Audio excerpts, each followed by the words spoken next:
دوستو، Islamic golden age میں الرازی کا شمار تاریخ کے سب سے بڑے سائنٹسٹ اور میڈیکل فزیشین میں ہوتا ہے۔ محمد بن زکریا الرازی 865 عیسوی میں ایران کے شہر رئی میں پیدا ہوئے۔ انہوں نے اپنی ابتدائی تعلیم رئی میں حاصل کی اور پھر بغداد میں میڈیسن اور فلسفی میں مہارت حاصل کی۔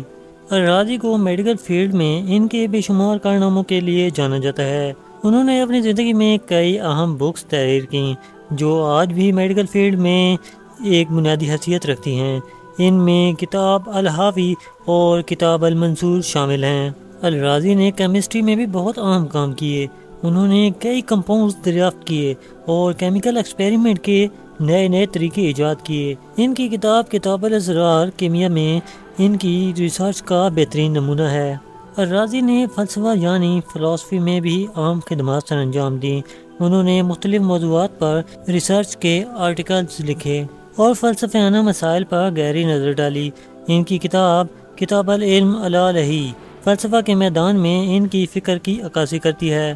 الرازی نے ڈیابیٹیز یعنی ذیابیطس پر تحقیق کرتے ہوئے انسولین کے استعمال کی تجویز دی، جس نے اس مرض کے علاج میں ایک نیا راستہ کھولا۔ الرازی نے میزل اور سمال پاکس یعنی خسرہ اور چیچک جیسی بیماریوں کی تشخیص اور ان کے علاج میں اہم خدمات سر انجام دیں۔ انہوں نے ان بیماریوں کے علامات اور علاج کے نئے طریقے واضح طور پر بیان کیے۔ دوستو، الرازی نے میڈیکل سلیبس کو ترتیب دیا اور اپنے وقت کے بہترین میڈیکل اسٹوڈنٹ کو تربیت دی۔ ان کے شاگردوں نے بھی میڈیکل ایجوکیشن میں اہم کردار ادا کیا۔ الرازی نے فلسفہ اخلاق پر بھی اہم کام کیا۔ ان کی کتاب اخلاق الطبیب میں ڈاکٹروں کے اخلاقی اصول و ضوابط پر روشنی ڈالی گئی ہے۔ الرازی کو موسیقی میں بھی دلچسپی تھی۔ انہوں نے موسیقی کے اصولوں پر تحقیق کی اور اس فن کو سائنسی بنیادوں پر پرکھا۔ الرازی نے تعلیمی نظام میں اصلاحات کی تجویز دی اور علم کو عوام تک پہنچانے کی کوشش کی۔ انہوں نے مدارس میں جدید طریقہ تعلیم متعارف کروایا۔